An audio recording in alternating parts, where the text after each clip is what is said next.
dan terima kasih yang sebesar-besarnya kepada Ibu Ketua Panitia dan seluruh panitia pelaksana yang sudah berjibaku selama beberapa hari ini mempersiapkan kegiatan yang sangat bermakna ini.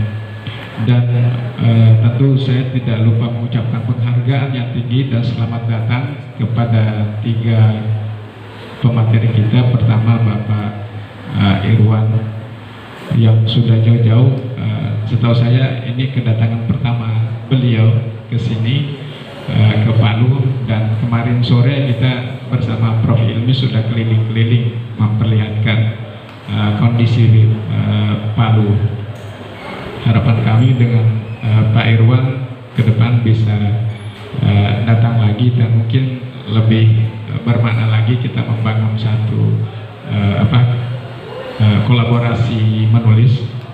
Begitu juga saya ucapkan terima kasih dan selamat datang kepada Prof. Ilmi. Beliau guru saya juga, idola saya waktu masih S1 gitu. Saya sering sekali ikut kuliahnya beliau, dan saya berharap juga terima kasih sebelumnya karena sudah sempat hadir di kesempatan ini, karena beliau sangat sibuk tentunya dengan posisi sebagai rektor Maros, Universitas Maros, tapi menyempatkan waktu untuk ketemu, katanya mempersilaturahmi juga di sini. Dan harapan saya juga ke depan Bu Ilmi akan membangun kolaborasi. Tadi sudah bincang-bincang dengan beliau bahwa beliau akan kembali ke sini melakukan riset dan mengajak kita untuk ikut riset bersama. Ya, kita tepuk tangan lah sedikit dulu. Ya, tapi harapan saya bukan hanya riset, mungkin kolaborasi menulis juga, Prof. Harapan kami supaya kami dibimbing. Ini kemarin kita waktu makan bincang-bincang Scopus. Scopus ini binatang apa sih yang kemudian sangat menakutkan bagi kita sekarang ini. Nah, beliau tidak terlalu peduli dengan Scopus, tapi beliau kalau dilihat dari grade menulisnya sangat banyak sebenarnya. Dan terima kasih juga kepada Ibu Mutmainah Corona SE yang sudah hadir, menyempatkan menghadiri undangan kami. Waktu diundang beliau sebenarnya lagi dalam kondisi sakit, tapi ketika beliau melihat judulnya, saya yakin beliau langsung sembuh gitu. Jadi harapan kami ketiga pemateri ini memberikan satu pemahaman yang sangat bagus nantinya dengan kita, dan ke depan bisa kita melakukan satu kajian yang lebih baik lagi, karena setahu saya kajian gender seksualitas dalam konteks kebencanaan bukan berarti ini suatu yang harus kita syukuri, tetapi ini adalah ruang kajian yang sangat menarik untuk sekarang ini. Dan antropologi sebenarnya bukan hanya melakukan riset dan menulis, tapi diskusi tentang seri etnografi itu sudah berlangsung lama di eranya Pak Junaidi sampai sekarang. Dan harapan kami selama beberapa tahun ke depan juga seri etnografi itu tetap akan kita lanjutkan untuk memberikan pemahaman yang lebih baik lagi tentang kehidupan antropologi di Sulawesi Tengah. Saya kira dan terakhir sekali saya ucapkan terima kasih kepada adik-adik sekalian mahasiswa dan teman-teman dari LSM yang sempat hadir memenuhi undangan kami. Kami ucapkan terima kasih dan selamat datang. Dan saya kira seperti itu ucapan sambutan kami selaku Ketua Program Studi Antropologi. Sekali lagi terima kasih untuk semuanya atas kehadirannya, dan mohon maaf atas kekurangan yang ada. Assalamualaikum warahmatullahi wabarakatuh.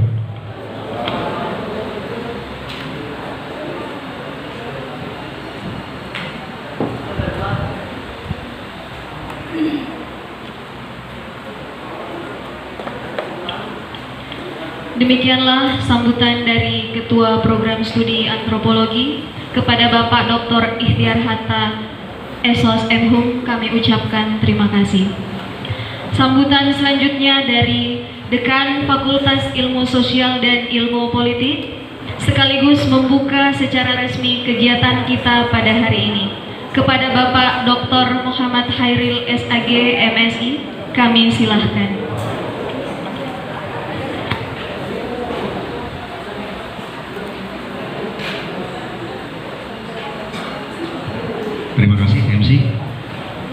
Bismillah, Assalamualaikum warahmatullahi wabarakatuh.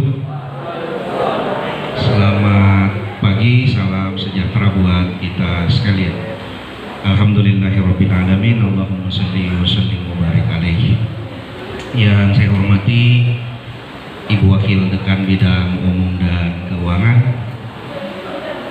kemudian Ibu Wakil Dekan Bidang Kemahasiswaan, Ketua dan Sekretaris Jurusan, Koordinator Program Studi dalam lingkup Fakultas Ilmu Sosial dan Ilmu Politik, terkhusus Bapak Ibu dosen pada Fakultas Ilmu Sosial dan Ilmu Politik, khususnya lagi program studi antropologi, dan teristimewa 3 tamu kehormatan kami pada kesempatan pagi hari ini.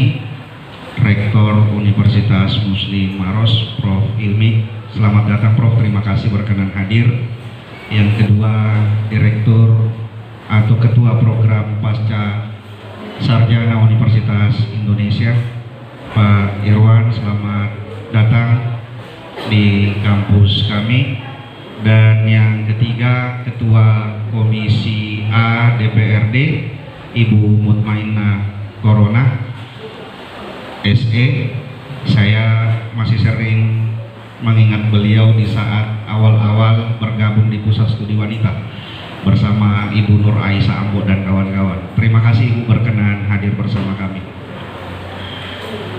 Puji syukur kita panjatkan kehadirat Allah Subhanahu wa taala atas segala nikmat yang dilimpahkan pada kita sekalian. Ada beberapa hal sebelum kami membuka kegiatan ini. Yang pertama, sekali lagi terima kasih kepada seluruh tamu undangan yang telah hadir pada kesempatan seminar ini. Begitu banyak hal yang kita harapkan dalam proses ini, khususnya bagaimana kemudian kita berbagi ilmu pengetahuan.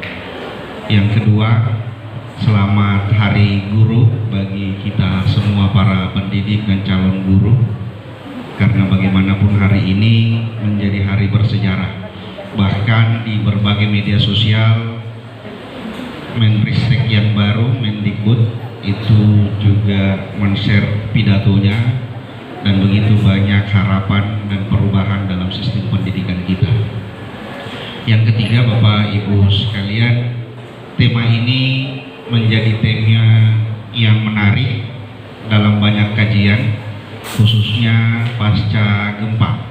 Tadi Prof. Ilmi sempat bisik-bisik, kenapa kita tidak tanda tangan MOU saja sekalian? Saya bilang iya Prof, nanti sekalian dengan panitia dan mungkin dengan prodi antropologi sebelum selesai, kalau memang masih bisa kita upayakan kita penandatanganan MOU setelah seminar. Tapi kalaupun tidak, insya Allah kita mengundang lagi Prof untuk datang berikutnya. Begitu juga dengan Universitas Indonesia, termasuk DPRD yang memang secara sosial pasti kita bersentuhan dengan beliau-beliau di sana. Dan yang terakhir, sebelum membuka kegiatan, perkenankan kami atas nama pimpinan Fakultas Ilmu Sosial dan Ilmu Politik memohon maaf karena ruangan kami inilah yang masih layak untuk kami tempati setelah lantai 3 rubuh.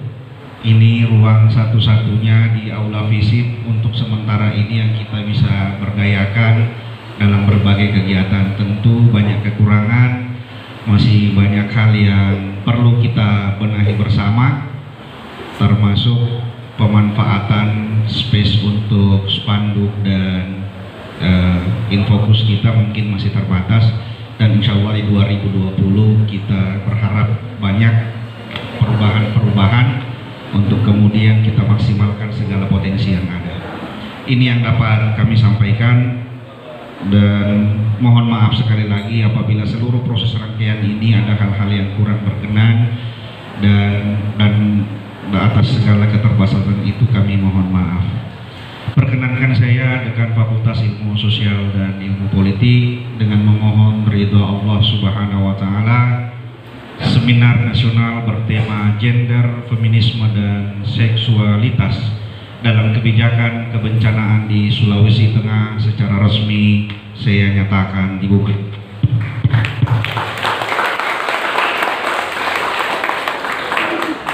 Terima kasih. Assalamualaikum warahmatullahi wabarakatuh dan selamat pagi.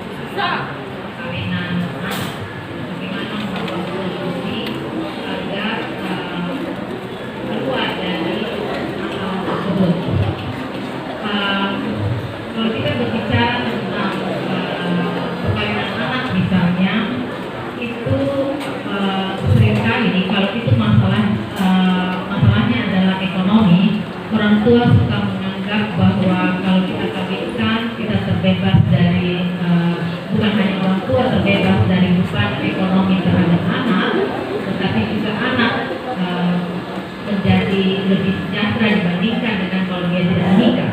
Pada banyak kasus perkawinan anak itu justru tidak terjadi. Jadi keluar dari kemiskinan tidak menjadi kenyataan karena mereka kemudian juga akhirnya tetap miskin.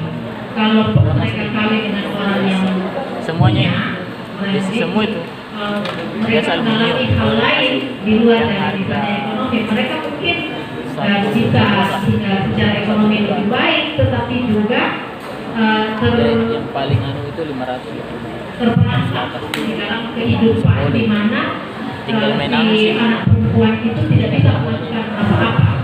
Uang juga dikontrol, kemudian kehidupannya juga dikontrol, sehingga secara ekonomi dan psikologis itu tidak membuat kehidupan perempuan menjadi lebih baik. Oleh karena itu, kemudian dalam kasus kekerasan seksual yang terjadi di dalam situasi bencana seperti kehidupan di tempat pengungsian atau huntara, itu memang situasinya menyebabkan peristiwa-peristiwa kekerasan itu sudah terjadi. Oleh karena itu, seperti tadi sudah dijelaskan oleh Ibu Mutmainah bahwa huntara-huntara yang dibangun oleh pemerintah itu tidak sensitif terhadap masalah-masalah seperti itu. Hanya mereka yang datang dari luar, di luar dari pemerintah, yang membangun hunian-hunian yang sensitif terhadap masalah-masalah yang potensial terjadi pada perempuan. Oleh karena itu, dengan situasi seperti itu, yang paling dekat untuk dilakukan adalah transfer para pengungsi dari hunian-hunian sementara ke hunian-hunian yang tetap. Ya. Hal lain yang berkaitan dengan itu adalah mengedukasi jangka panjang, edukasi orang tua dan juga edukasi anak-anak juga itu seringkali apakah itu dalam situasi bencana atau tidak, menikah itu adalah sesuatu yang dipikirkan adalah menikah itu karena kita saling cinta. Padahal kalau orang menikah itu orang makan cinta, ya, karena banyak sekali konsekuensi yang harus dihadapi. Kebetulan sekarang saya sedang meneliti tentang perkawinan anak dan itu banyak aspek yang menyebabkan kemudian itu terjadi. Di antaranya yang paling relevan adalah itu karena mereka sudah saling jatuh cinta, ini dunia hanya milik kita berdua, sehingga kawin itu kayak sesuatu yang serba indah, sementara kemudian nanti pada kenyataannya yang dihadapi itu tidak serba indah dan mereka menganggap bahwa lebih enak waktu bujang daripada setelah menikah karena kebebasannya terbentuk, kemudian kehidupan juga tidak semakin baik setelah menikah, sehingga banyak penyesalan yang terjadi dan mereka sudah putus sekolah tidak bisa ingin apa-apa. Karena putus sekolah tidak punya pendidikan bisa untuk diterima kerja di tempat-tempat yang memerlukan skill dan lain sebagainya. kemudian pelecehan oleh paman sendiri. Buka, tutup dulu. Kekerasan yang terjadi di dalam rumah tangga itu yang paling banyak terjadi justru dari anggota keluarga sendiri. Jadi the four walls itu sudah tidak lagi aman. Rumah itu bukan lagi tempat yang aman, dan yang lebih menyakitkan karena orang tua sendiri yang melarang pelapor, kemudian memisahkan anaknya dengan pelaku kekerasan tersebut, sehingga dia terperangkap di dalam lingkup sendiri, tidak keluar dari masalah karena ada anggota keluarga yang harus dilindungi nama baiknya, sehingga seperti tidak ada jalan lain lagi. Dan banyak sekali terjadi, sehingga harus dilakukan sesuatu untuk, karena itu tadi mempertahankan nama baik keluarga, tapi mengorbankan anak-anak di dalam lingkup rumah itu sendiri. Orang selalu mengatakan bahwa itu sudah sosialisasi, sudah melakukan macam-macam, tetapi itu memang upaya yang harus terus kita lakukan. Kita tidak boleh bosan untuk melakukan itu karena peristiwa itu terus terjadi kalau kita tidak melakukan sesuatu, dan mungkin ada upaya-upaya lain yang lebih progresif untuk kita tidak selalu percaya bahwa laki-laki yang di sekitar anak perempuan kita itu, walaupun dia keluarga, itu adalah orang-orang yang pelindung daripada anak-anak perempuan kita, bahkan juga anak laki-laki. Kita selalu menganggap bahwa itu kan omnya, itu kan kakaknya, itu kan sepupunya, kenapa kita harus mencurigai, padahal itu kan orang-orang yang potensial untuk melakukan kekerasan terhadap anak perempuan. Keras dia kalau kita. Ya, baik. Saya mungkin tadi pertanyaan dari Bang Richard ya, soal RUU PKS. Saya pikir RUU PKS ini kan memang di DPR periode lalu kan diupayakan untuk disahkan, tapi perdebatan itu begitu kencang karena mungkin memang isu seksualitas ini kan sensitif. Jadi yang saya dengar dari teman-teman yang mengadvokasi RUU PKS di DPR sana adalah bahwa memang masih perdebatan itu muncul antara lain karena cara pandang yang berbeda. Misalnya, kenapa sih menggunakan kata kekerasan seksual bukan kejahatan seksual? Misalnya itu nggak bisa habis yang berbeda soal itu. Lalu kemudian juga ada dugaan-dugaan bahwa misalnya RUU itu kemudian misalnya nanti akan seperti mendorong perilaku seksual yang lesbian, gay dan segala macam, dan yang sebenarnya juga itu belum tentu benar kan.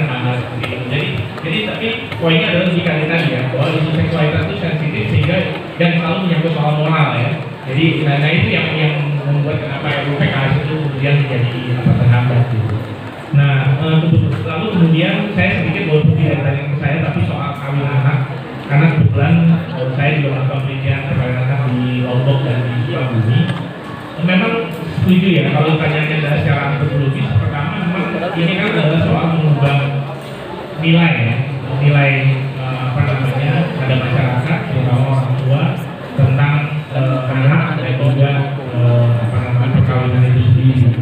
Jadi dalam penelitian kami itu sering kenapa orang tua begitu mudah menikahkan anaknya, salah satunya seringkali adalah menghindari zina, ya kan? Kenapa ya supaya nggak zina, misalnya dia berpacaran lalu supaya zina dikawinkan aja. Tapi pertanyaannya adalah apakah memang menghindari zina itu hanya lewat menikahkan kan gitu ya?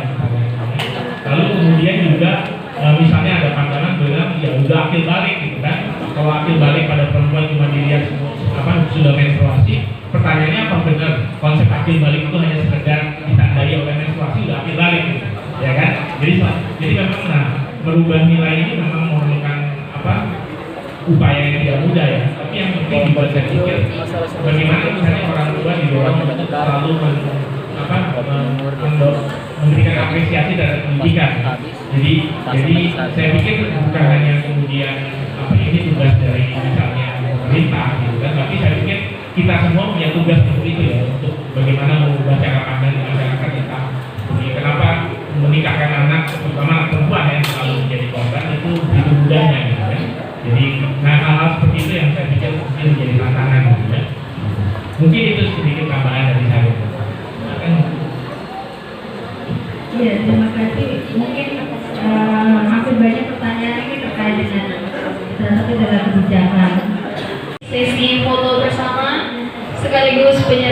sertifikat kepada para pemateri.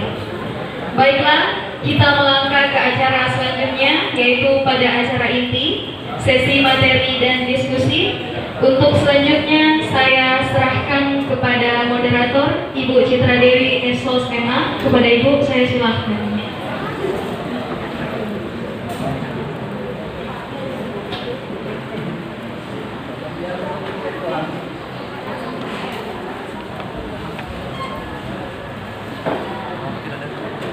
Ya. Teh bagus, tidak kelihatan mau di anu. Ibu Hapsan. Pak kan sudah moderator yang ambil alih. Oh iya. 25 November, tepatnya hari ini adalah hari peringatan penghapusan kekerasan terhadap perempuan ya. Dan sebetulnya pada tanggal 25 November itu terinspirasi dari perjuangan perempuan yang bernama Mirabal bersaudara. Jadi ada 3 orang perempuan yang waktu itu di Republik Dominika, mereka berjuang untuk menentang penguasa yang sangat-sangat diktator ya, yang kemudian berujung pada intimidasi, kekerasan kepada 3 orang perempuan ini yang terakhir itu menyebabkan kematian ketiganya.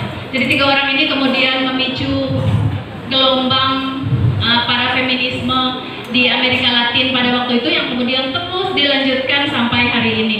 Dan kesempatan kali ini saya sebenarnya sangat beruntung sekali berada di antara orang-orang hebat yang mereka aktif menyuarakan perempuan, aktif melakukan penelitian, aktif melakukan riset tentang gender ya, dan feminisme. Dan kita sangat beruntung dikunjungi oleh beliau-beliau. Dan tanpa memakan waktu yang terlalu panjang, saya persilahkan untuk pembicara pertama kepada Profesor Nurul Ilmi Idrus, MSc PhD, untuk langsung menyampaikan pokok-pokok pikirannya.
psikologis dan terlalu rewel. Oke, saya memberi judul daripada presentasi saya pada pagi hari ini dengan judul kerentanan perempuan dan bencana. Dan ada 3 poin yang ingin saya jelaskan. Yang pertama adalah kerentanan Indonesia dalam bencana. Kemudian kenapa perempuan itu dianggap rentan dalam situasi bencana, dan bagaimana perempuan di dalam bencana. Nah, kalau kita lihat memang di Indonesia letak kita memang membuat Indonesia itu menjadi lokasi yang rentan bencana karena kita terletak di daerah yang lingkaran api Pasifik atau cincin api Pasifik yang membuat kita itu rentan terhadap gempa bumi, letusan gunung berapi, sehingga dengan demikian kita memang harus selalu siap untuk menghadapi bencana tersebut walaupun kita tidak pernah siap. Nah, daerah ini ada seorang pakar tsunami mengatakan bahwa hampir semua wilayah di Indonesia itu adalah daerah yang berpotensi mengalami bencana, termasuk Sulawesi Tengah. Nah, pada tahun 2018 itu terjadi dan menjadi salah satu bencana yang paling mengerikan di dunia. Nah, dalam situasi bencana seperti ini, perempuan dan anak menjadi sosok yang sangat rentan dalam kaitan dengan itu. Nah, oleh karena itu saya memfokuskan diskusi poin yang ingin saya jelaskan dalam presentasi hari ini pada kerentanan perempuan dan bencana. Nah, secara global kita bisa melihat bahwa di Prancis pernah terjadi bencana pada tahun 2003 dan itu 70% dari sekian orang yang korban meninggal itu adalah perempuan. Dan kita bisa lihat juga di Indonesia mulai dari bencana Aceh tahun 2004 itu diperkirakan 55-70% korbannya juga adalah perempuan. Gempa di Lombok juga demikian. Dari 400.000 orang yang mengungsi itu lebih dari setengahnya itu adalah perempuan. Di Palu kemarin saya belum mendapatkan gender segregated datanya, berapa laki-laki, berapa perempuan. Mungkin saya yang kurang informasi, tapi ada ribuan orang yang menjadi korban di dalam bencana tersebut. Nah, kenapa perempuan rentan di dalam bencana? Itu ada beberapa hal, dan yang paling signifikan adalah ada ketimpangan dalam kaitan dengan akses dari berbagai aspek. Kemudian saya akan jelaskan satu persatu nanti. Yang kedua adalah kekerasan pasca bencana, kekerasan yang dialami perempuan pasca terjadinya bencana. Kemudian kebutuhan minimum, trauma dan suara perempuan, kemudian absennya perempuan dalam pendidikan bencana, dan yang berikutnya adalah pudarnya pengetahuan lokal tentang gejala bencana itu sendiri.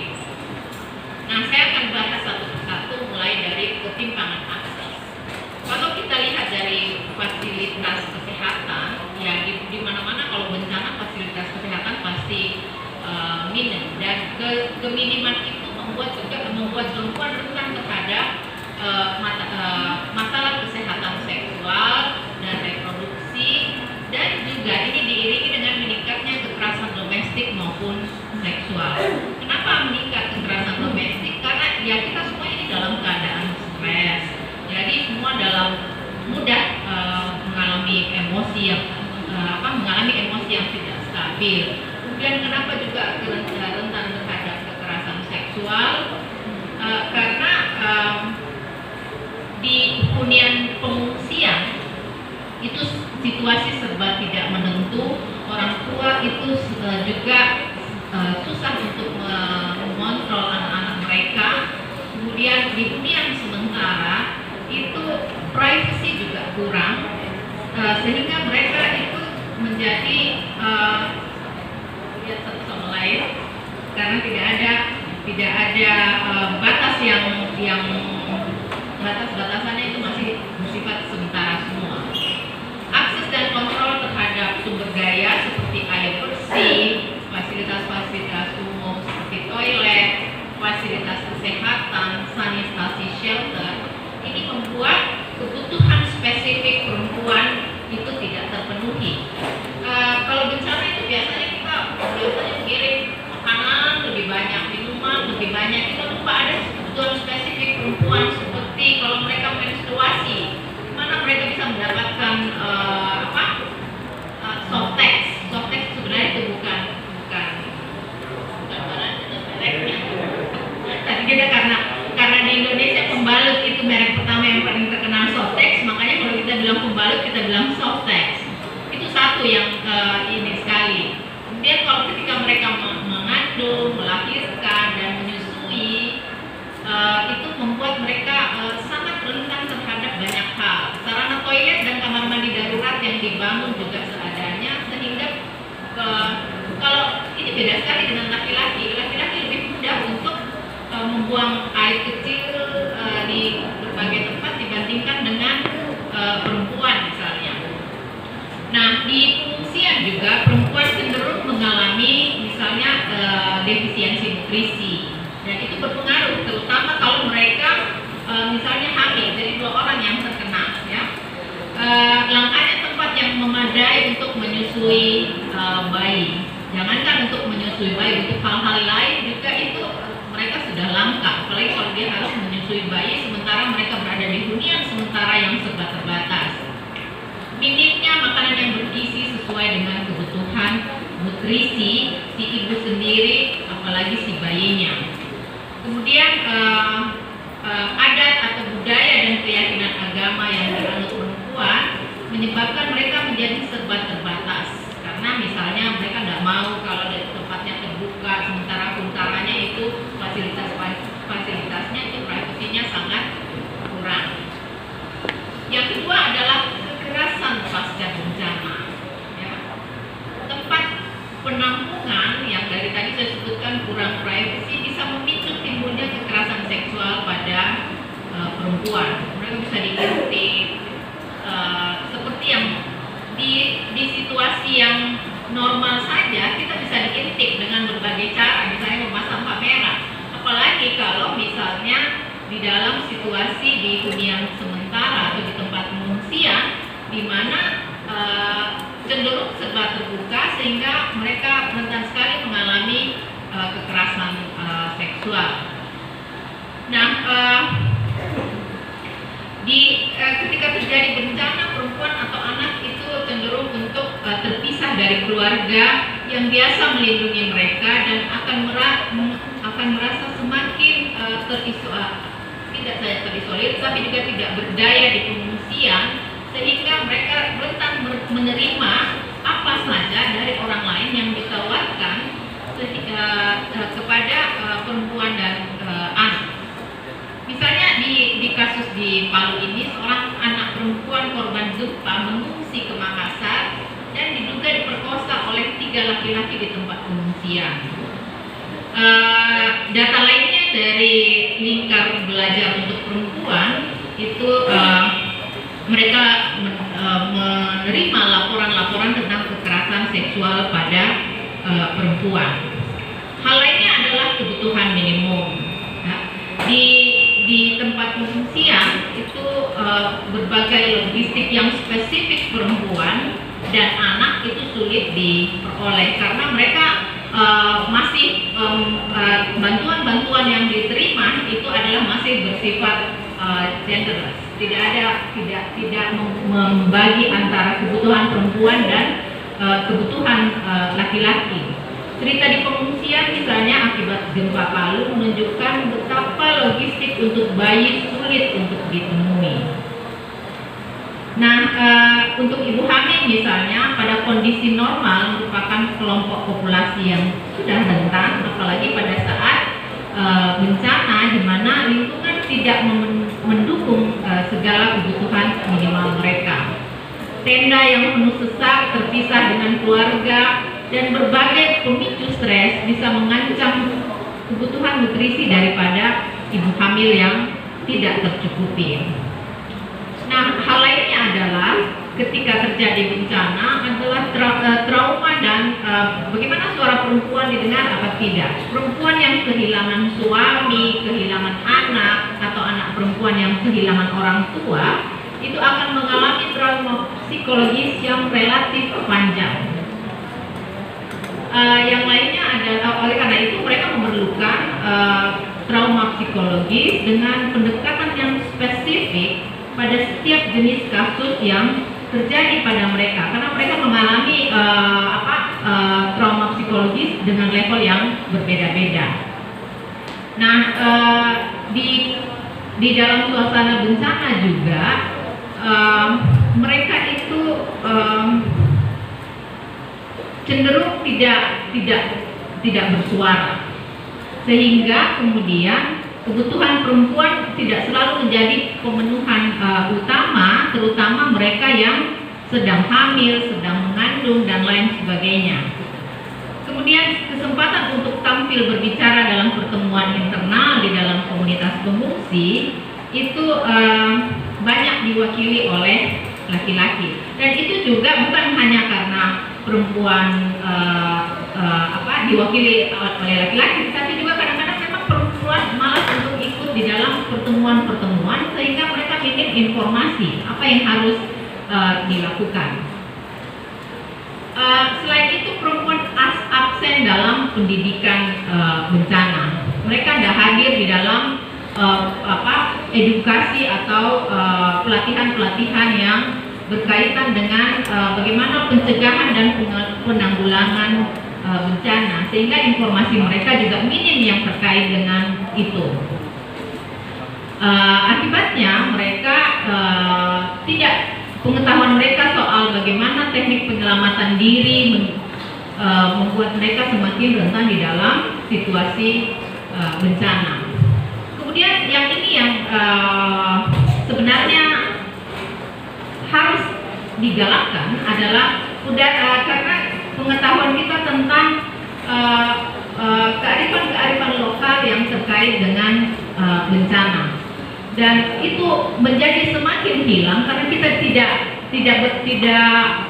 tidak mengalir informasi-informasi tersebut kepada generasi-generasi belakang, ya.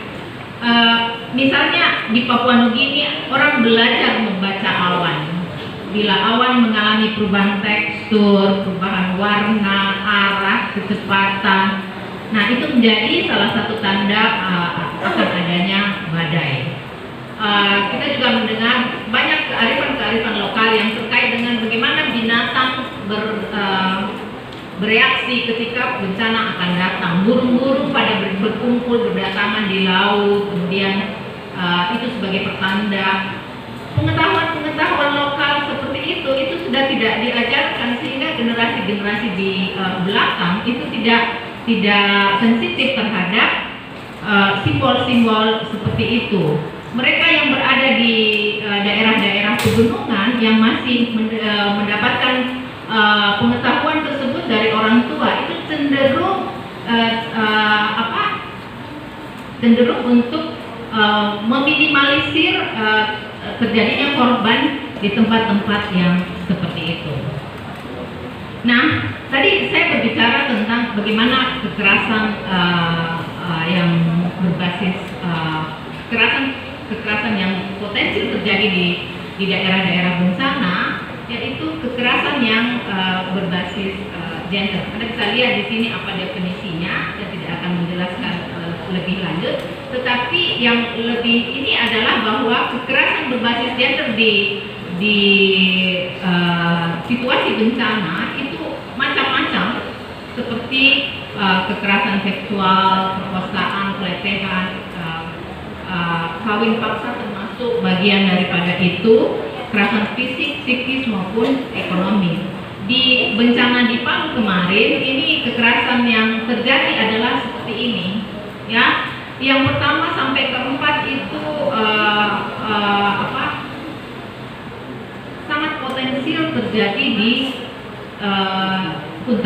hunian sementara. KDRT kalau orang stres pasti sangat potensial untuk terjadi. Dan yang paling menyedihkan juga adalah kawin anak terjadi pasca bencana. Ya, kenapa orang tua mengawinkan anaknya? Karena mereka sudah tidak punya apa-apa, kemudian ditawarin sesuatu dari laki-laki yang memiliki kekuatan ekonomi, kemudian ditawarkan macam-macam untuk dinikahkan anaknya. Itu satu. Yang kedua juga bisa terjadi karena mereka memang bergaul secara bebas di lokasi di lokasi pengungsian atau di huntara, sehingga sulit untuk terkontrol, sehingga mereka, dan itu menyebabkan juga bisa menimbulkan masalah-masalah kesehatan di antara mereka. Nah, di dalam kaitan dengan kekerasan seksual, nah ini juga memerlukan penanganan yang spesifik terhadap perempuan, dan ini seringkali dianggap sesuatu yang tidak penting karena seperti kalau kita berdiskusi tentang hari ibu, kenapa tidak ada hari bapak? Nah, di dalam kaitan dengan para penyintas, kenapa perempuan harus punya perlakuan khusus? Karena masalah-masalah yang dihadapi juga masalah-masalah yang khusus ketika mereka misalnya mengalami kekerasan seksual. Nah, dalam kaitan dengan kawin anak, ini sudah ada yang terlapor misalnya dari Libu, itu ada 35 anak yang menjadi korban perkawinan anak pasca bencana, ya. Tetapi kalau kita lihat laporan ini, kemungkinan besar itu akan jauh lebih banyak seperti fenomena gunung es. Karena begini tadi, seperti yang saya sebutkan tadi, pengontrolan di dalam kaitan pergaulan anak-anak mereka tidak bisa lagi diatasi oleh orang tua. Kemudian meskipun demikian, kehamilan di luar nikah bukan penyebab yang tertinggi, tetapi mengurangi beban ekonomi karena sudah tidak memiliki apa-apa, sehingga menikah adalah solusi dalam tanda kutip yang seringkali dengan iming-iming tertentu, yang pada akhirnya juga iming-iming itu tidak terpenuhi, kemudian anak-anak juga tidak menjadi lebih sejahtera setelah menikah sebagaimana yang diharapkan sebelumnya. Nah, ini ada contoh kasus anak-anak yang umur masih berusia anak dinikahi oleh budak dengan iming-iming dan tidak terpenuhi. Nah, sebenarnya Kementerian Kesehatan sudah memiliki cara untuk penanganan krisis kesehatan dengan paket yang dibuat yang disebut sebagai PPAM, paket pelayanan awal minimum, dan di dalamnya sangat lengkap untuk yang difokuskan pada upaya pencegahan kekerasan berbasis gender, pencegahan penularan HIV dengan pergaulan di antara remaja tanpa yang berkaitan dengan seks. Itu mereka rentan sekali untuk ditulari HIV karena tidak ada batas di antara satu dengan yang lain. Kemudian juga pencegahan meningkatnya kematian maternal dan neonatal, dan ini sangat bermanfaat untuk mereka yang mengalami hal-hal tersebut, hal-hal yang saya sebutkan tadi. Dan PPAM ini sudah menjadi bagian dari penanggulangan krisis kesehatan melalui peraturan Menteri Kesehatan. Nah, bagaimana peranan perempuan di dalam bencana? Kalau terjadi bencana itu kan ada 3 tahapnya: pra bencana, darurat bencana, dan pasca bencana. Nah, kalau pra bencana kita harus diedukasi, perempuan harus diedukasi. Sebenarnya bukan hanya perempuan, tapi karena perempuan punya kebutuhan spesifik, maka pengetahuan pra bencana pun itu memerlukan pengetahuan yang spesifik bagi perempuan. Dan di masyarakat kita masih banyak yang beranggapan bahwa bencana itu ya masih masih lama datangnya, jadi kita nggak bisa belajar dulu. Nanti kalau menjelang, padahal bencana bisa datang kapan saja. Kemudian seperti pengetahuan lokal, early warning system, ada yang disediakan oleh Pemkot. Saya nggak tahu kalau di Palu apakah early warning systemnya sudah bagus, dan juga pengetahuan lokal.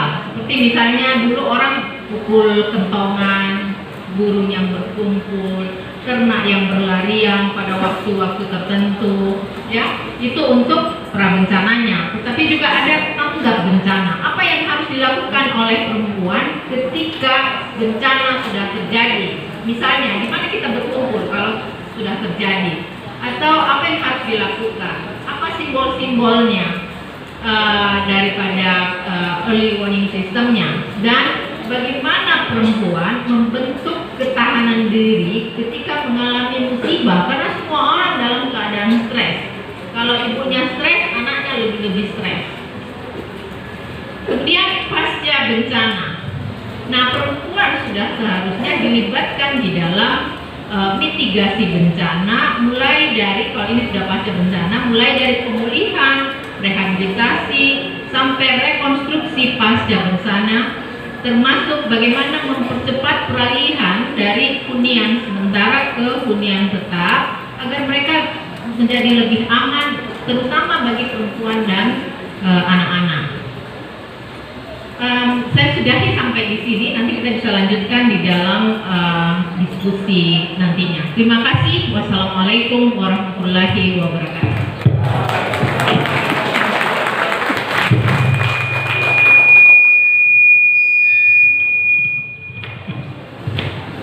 Iya, baik, terima kasih untuk Prof. Nurul Ilmi Idrus, dan kita akan mendengarkan paparan 3 panelis ini dulu, nanti sharing sessionnya di belakang. Jadi saya berharap kita punya waktu yang lebih panjang untuk sesi tanya jawab.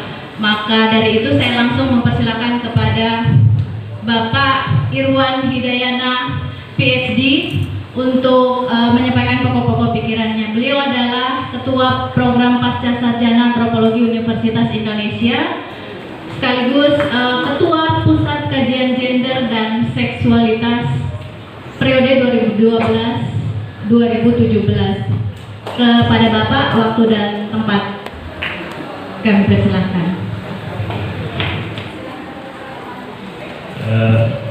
Ya, assalamualaikum warahmatullahi wabarakatuh. Saya mohon izin berdiri karena dari tadi duduk capek.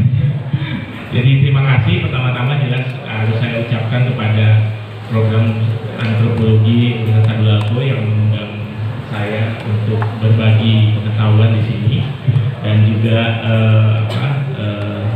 terima kasih juga kepada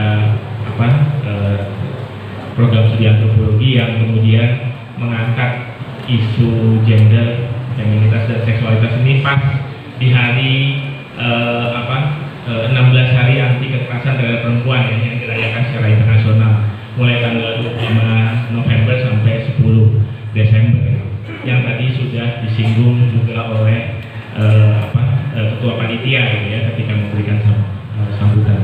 Baik, pertama mungkin apa yang saya sampaikan mungkin ada beberapa tumpang tindih dengan apa yang disampaikan Ibu Yeni, karena kita sama-sama dari antropologi gitu kan, jadi seringkali jadi tumpang tindih itu nggak bisa dihindarkan gitu ya. Jadi tapi mungkin saya akan mencoba, karena diminta sebenarnya kepada memberikan semacam wawasan atau pengetahuan juga bagi mahasiswa antropologi, sehingga kemudian presentasi saya adalah terkait dengan bagaimana antropologi melihat kebencanaan gitu kan, seperti itu.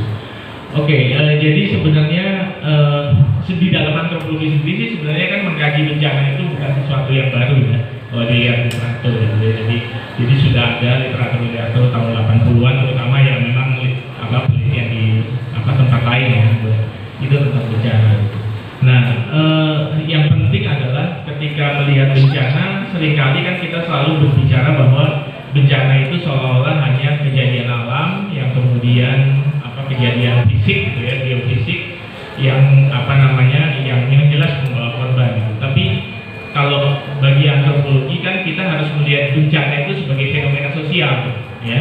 Jadi fenomena sosial yang kompleks bukan sekedar fenomena alamiah, ya. Karena bencana itu sendiri sebenarnya kan apakah itu bencana alam ataupun bencana yang terjadi karena perbuatan manusia, ya, kan? Perang bisa dianggap sebagai bencana, ya, tapi kan itu disebabkan oleh manusia, ya, kalau ada perang misalnya. Nah, di Indonesia tadi Prof. ini sudah menyampaikan bahwa Indonesia itu adalah wilayah yang amat sangat rawan bencana. Istilahnya adalah ring of fire gitu ya. Jadi kayaknya sulit sekali mencari tempat yang aman gitu kan. Walaupun katanya Kalimantan paling aman sehingga ibu kota mau pindah ke sana gitu ya. Tapi kita juga nggak tahu apakah benar paling aman dari bencana alam itu adalah Kalimantan. Tapi yang penting adalah lagi-lagi bahwa bagaimana sebenarnya bencana, kalau dalam literatur dalam bahasa Inggris itu dibedakan antara di antropologi itu adalah hazard dengan disaster. Hazard itu adalah bencana fisiknya, disaster itu adalah efek dari bencana itu. Dan jadi yang namanya antropologi of disaster mungkin lebih tepat adalah antropologi kebencanaan gitu ya. Nah, lalu yang penting juga adalah bahwa ketika kita bicara bencana, terjadi bencana, sebenarnya juga bagaimana bencana itu sebenarnya mengguncang struktur sosial masyarakat gitu ya. Jadi bayangkan mungkin di antara di sini adik-adik atau juga rekan-rekan yang tinggal di Palu ketika terjadi bencana setahun yang lalu, bagaimana misalnya kemudian komunitas di satu katakanlah RW itu tercerai-berai gitu kan, ya, karena mengungsi menyelamatkan diri, lalu kemudian ketika tiba di tempat Kaji Buntara itu juga ketemu orang-orang baru yang entah dari mana-mana gitu ya. Jadi bagaimana struktur sosial dan masyarakat itu sebenarnya terguncang ya gitu ya. Dan saya pikir itu kajian antropologi kan gitu ya, perubahan-perubahan sosial seperti itu karena bencana gitu, ya. Jadi bencana itu makanya kemudian kenapa harus kita lihat sebagai fenomena sosial yang kompleks gitu ya, bukan hanya soal bencana fisik gitu ya. Seperti itu. Berikut. Nah, jadi di dalam antropologi sendiri salah satu fokus penting dalam kajian itu adalah soal interpretasi budaya, perilaku dan respon terhadap bencana gitu ya. Jadi bagaimana tadi Ibu Prof. ini sudah menyebut beberapa bagaimana mulai banyak pengetahuan lokal, kearifan lokal tentang bencana yang hilang gitu kan. Itu kan soal bagaimana masyarakat sebenarnya menginterpretasi tentang bencana gitu ya, menafsirkan ya kan. Jadi memang itu yang sebenarnya menjadi bidang kajian antropologi gitu kan. Jadi apakah kemudian misalnya di wilayah Palu ini yang sebenarnya generasi sebelum sekarang mungkin pasti udah punya pengalaman bencana entah puluhan atau mungkin ratusan tahun yang lalu. Biasanya kan itu kalau di antropologi itu diwariskan lewat cerita-cerita ya, ada mitos atau legenda gitu kan. Kelihatannya seolah-olah sih seperti cerita, tapi padahal itu sebenarnya mungkin refleksi pengalaman dari nenek moyang terhadap bencana itu sendiri gitu ya, seperti itu.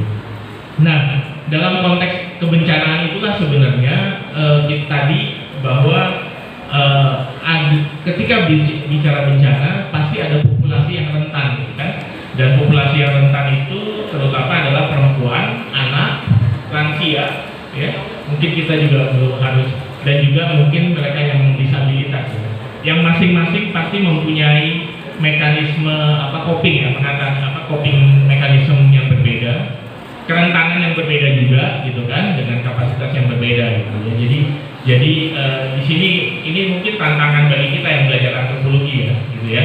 Bagaimana kita coba melihat bahwa kelompok yang rentan gitu kan ya, itu juga harus menjadi perhatian, karena seringkali ketika orang tadi lagi ya, mungkin karena perspektifnya ketika ngomong bencana itu adalah bencana fisik. Tadi Prof. ini bilang yang kita kirim makanan, Indomie, apalagi gitu kan terus menerus ya. Padahal ada kebutuhan spesifik kan gitu ya. Kayak tadi perempuan, mungkin anak, mungkin juga lansia atau teman-teman yang disabilitas gitu ya. Nah itu kan hal yang harus menjadi perhatian dalam kita bicara kebijakan tentang kebencanaan. Berikutnya. Nah, ini tadi dari saya pikir Bu Prof. ini sudah menyinggung gitu kan. Jadi sebenarnya kalau mau mengkaitkan bencana dengan gender itu kan kita bicara soal tadi ya, kerentanan ya, vulnerability yang bersumber pada akses yang terbatas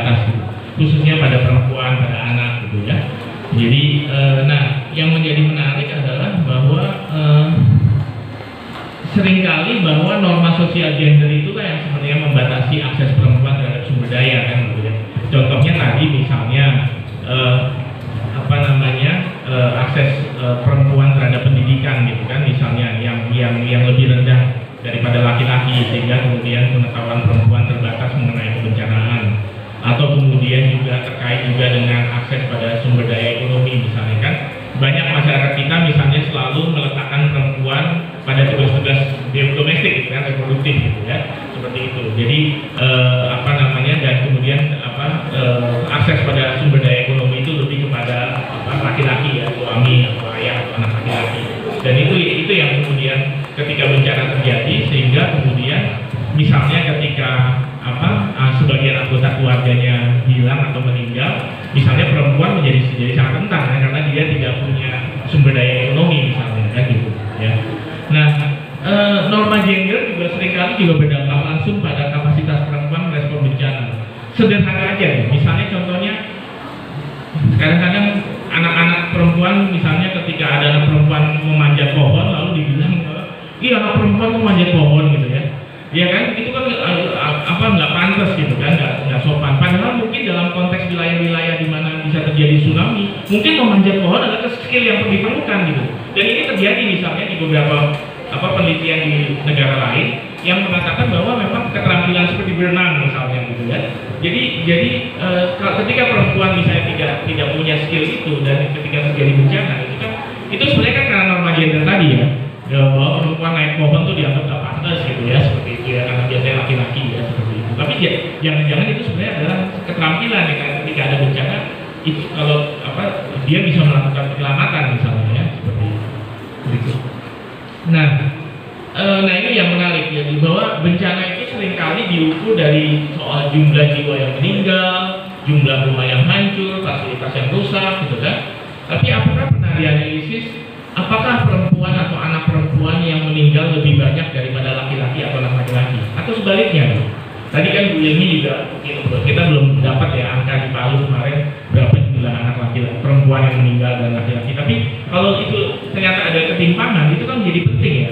Kenapa misalnya kok lebih banyak perempuan yang meninggal pada kejadian kemarin di tahun yang lalu di Palu? Atau mungkin laki-laki yang lebih banyak? Itu kan kita harus bertanya gitu ya tentang hal itu ya kan. Jadi apakah kemudian memang cukup mengukur dampak bencana itu hanya dari korban tewas, kehilangan materi? Jadi hitungannya kan seringkali kepada ekonomi aja gitu ya, padahal masih banyak biaya sosial kerugian sosial gitu ya, ketimbang hanya kerugian fisik dan materi gitu ya. Dan saya pikir disitulah antropologi sebenarnya juga punya peran gitu ya untuk melihat itu. Makanya kemudian ketika kita bicara soal bencana, perempuan dan anak itu seringkali mengalami apa yang dinamakan bencana ganda gitu ya, bencana ganda ya, itu. Jadi kalau kemudian dalam kajian gender itu ada istilah double burden ya, atau beban ganda gitu ya, dalam konteks perempuan. Tapi dalam konteks bencana mungkin kita juga harus melihat bahwa bagaimana bencana ganda itu terjadi pada perempuan dan anak gitu kan. Jadi misalnya ketika perempuan ketika dia berada di pengungsian, mungkin waktunya menjadi semakin banyak untuk kegiatan-kegiatan reproduktif ya. Dia masih harus memasak, tapi juga mungkin anaknya sakit, dia harus urus anaknya juga gitu ya. Tapi pada saat yang sama dia juga harus mencari penghasilan karena dia juga punya sumber daya ekonomi, misalnya entah karena suaminya entah tewas, hilang, atau kemudian suaminya juga belum dapat pekerjaan gitu ya. Sehingga waktunya perempuan itu banyak tersita gitu ya justru di dalam wilayah-wilayah pengungsian seperti itu ya. Jadi, dibandingkan ketika bencana belum terjadi. Juga kemudian tadi yang disebutkan adalah soal resiko kekerasan ya terhadap perempuan dan anak gitu ya. Karena sistem sosial dan perlindungan yang katakanlah hancur ya dalam tanda kutip, sehingga kemudian muncul tadi beberapa contoh yang sudah disebutkan oleh Prof. Ilmi. Nah, sejumlah studi memperlihatkan bahwa di huntara atau kampung-kampung pengungsian itu menyebabkan perempuan dan anak juga bertemu dengan orang yang tidak dikenal gitu ya, atau stranger, sehingga resiko terhadap pelecehan dan kekerasan seksual itu kan semakin tinggi. Walaupun kita juga harus mengakui bahwa pelecehan dan kekerasan seksual itu juga seringkali dilakukan oleh orang dekat gitu ya, tetangga atau keluarga sendiri gitu kan. Tapi di tempat pengungsian itu menjadi lebih tinggi karena ada orang asing gitu kan. Orang asing, kalau orang asing yang nggak dikenal kan, kita kan akan lebih mudah ya melakukan sesuatu yang apa namanya, yang ada merasa kita tidak dikenal kan gitu. Berikutnya, nah ini saya ambil dari beberapa media gitu kan, yang tadi disampaikan Prof. Ilmi, pelecehan seksual dan di toilet ya, yang kasusnya menggunakan cermin lalu rekam video ya, lalu ini kan semua terkait dengan gempa di Palu gitu ya. Jadi bagaimana tadi ya, karena Huntara itu kan istilahnya mungkin privacy itu ya menjadi sangat terbatas. Lalu tadi ya, karena banyak orang, karena dari mana-mana kan orang yang mengungsi itu gitu kan, karena makanya kemudian perempuan, anak, sistem sosial yang selama ini ada dalam komunitasnya itu menjadi hancur gitu ya, karena bencana. Jadi ini, dan saya pikir ini isu soal kekerasan dan pelecehan seksual ini isu yang terus-menerus terjadi ya. Jadi dan saya pikir menjadi, mungkin saya nggak tahu, tapi mungkin fisik bukan hanya antropologi Tadulako mungkin jadi penting juga ya untuk melakukan kajian tentang ini. Nah, bencana ganda lainnya jelas ada tadi dampak psikososial ya, soal stres, depresi. Nah, tapi yang penting diperhatikan adalah bahwa misalnya bukan hanya perempuan, tapi anak-anak pun juga seringkali kan mengalami depresi atau stres gitu. Nah, tapi kan kita bisa melihat mungkin ekspresi dari stres atau depresi itu pada anak laki dan anak perempuan bisa berbeda kan gitu ya. Nah itu kalau secara gender kan kita juga harus melihat gitu ya. Apakah anak-anak laki itu menjadi lebih agresif atau antisosial, sementara perempuan cenderung lebih ekspresif ya, maksudnya dia kalau mengalami stres kemudian dia lebih mengekspresikan dengan cara itu, atau kemudian antara remaja dan orang tua gitu ya. Jadi post traumatic stress disorder itu sebenarnya juga harus dilihat juga tadi ya, bukan hanya pada perempuan tapi juga anak perempuan atau anak laki, orang dewasa gitu kan, karena itu berbeda. Nah, soal kesehatan seksual dan reproduksi tadi banyak disinggung oleh Prof. Ilmi gitu ya. Jadi soal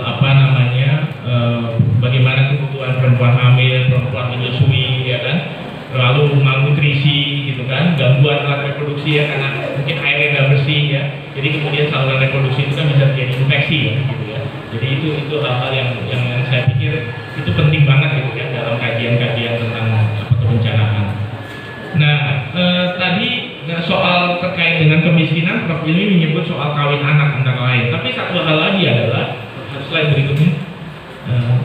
Satu hal lagi adalah bukan hanya kawin anak, tapi juga sebenarnya ini trafficking ya, perdagangan manusia gitu, ya, perdagangan manusia. Jadi ini ada tadi yang disebut ada satu studi dari ibu perempuan tentang kawin anak, lalu itu juga ada berita tentang menikah dengan teman hingga hamil lebih dahulu gitu kan, tadi disebutkan. Tapi yang juga penting adalah ini ya kan, bagaimana trafficking gitu kan. Ini juga ada berita dari korban gempa Palu jadi target penjualan orang di Malaysia gitu kan. Jadi biasanya kan yang menjadi rentan itu adalah anak-anak yang yatim piatu ya gitu ya. Ketika di Huntara, lalu entah dia dengan siapa, lalu ada orang datang menawarkan kerjaan, kamu mau nggak kerja?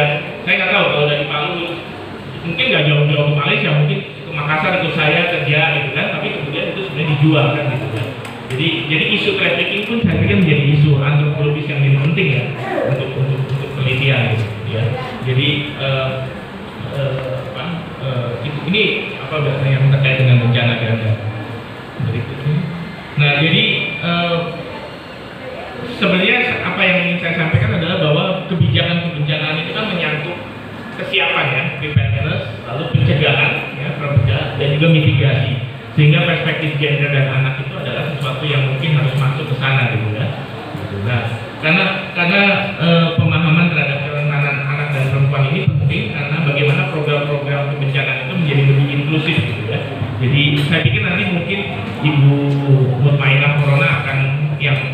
juga punya data lebih banyak karena beliau dari sini dan juga di DPRD yang ranahnya adalah soal kebijakan, pasti akan memberikan cukup banyak contoh-contoh yang lebih banyak. Tapi yang ingin saya sampaikan tadi adalah bagaimana sebenarnya kalau terutama bagi mahasiswa antropologi adalah bagaimana antropologi sebenarnya bisa banyak berperan untuk melakukan kajian kebencanaan dan memberikan tadi masukan kepada kebijakan terutama untuk pemerintah daerah Sulawesi Tengah, gitu kan, soal tadi isu-isu yang terkait dengan perempuan, anak, gitu ya, dan perspektif gender, gitu ya, masuk ke dalam sana. Mungkin itu yang bisa saya sampaikan, kurang lebihnya mohon maaf. Wassalamualaikum warahmatullahi wabarakatuh.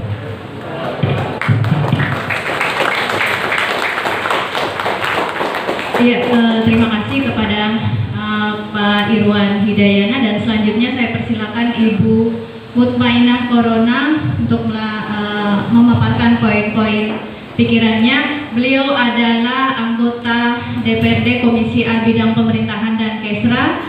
Kemudian beliau juga adalah Dewan Pembina Komunitas Peduli Perempuan dan Anak KPPA, dan Ibu Mutmainah juga adalah Ketua Yayasan Sikola Mombine, Sekolah Perempuan di Kota Palu. Ya, waktu dan tempat kami persilakan.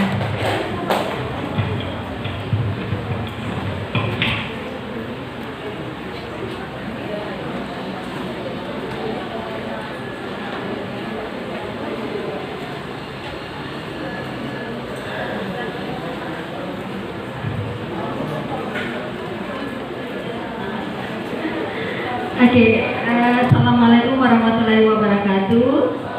Selamat pagi menjelang siang, bapak-bapak, ibu dan kawan-kawan yang sangat saya hormati. Saya permisi mohon izin bisa berdiri di sini. Nah, saya sebetulnya di tengah-tengah para guru saya. Kalau dulu tahun 2003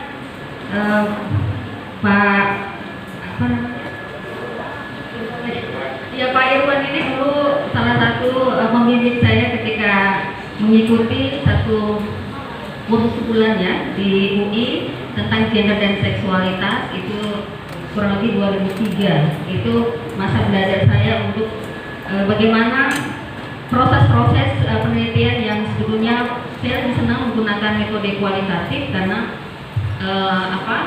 sangat belajar dari proses pengalaman hidup yang kemudian itu punya dialektika dalam proses kehidupan, dan itu menjadi pengalaman dalam hal yang sebetulnya bisa menjadi rujukan. Nah, kemudian di tengah-tengah adalah Pak Jurai, ini dosen saya dulu di STI waktu ilmu kebudayaan. Saya sebetulnya orang eksak ya kalau bicara pengalaman, tapi tiba-tiba saya menyukai yang namanya sejarah, menyukai yang namanya antropologi, menyukai ketika saya diperhadapkan dengan ketika 1999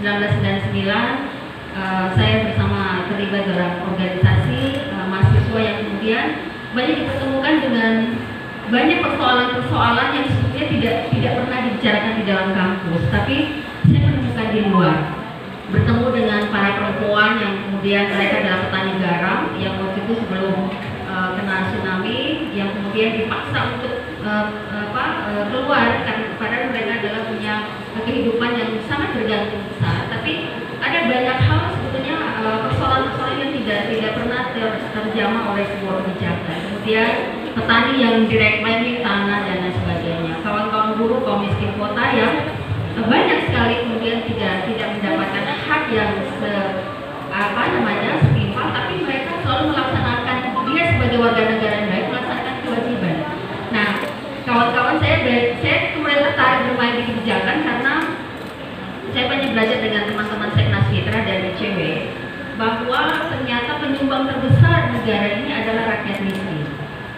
Penyumbang dan paling patuh sebetulnya membayar pajak dan retribusi itu adalah rakyat miskin, dan di situ adalah perempuan. Kalau melihat feedback sebelum bencana, kalau mengevaluasi, mereview tentang sumber PAD Kota Palu, saya dulu termasuk orang yang sering mengkritik kebijakan di kota itu. Penyumbang terbesar itu adalah inaknya di pasar, salah satu. Kalau kita misalnya mereka membayar Rp750 per hari setiap hari, tapi walaupun mereka kadang-kadang bayar tulis garis ribu karena tidak ada uang kecil gitu. Tapi sebetulnya 250.000 itu kalau dikumpul ya ratusan juta juga gitu.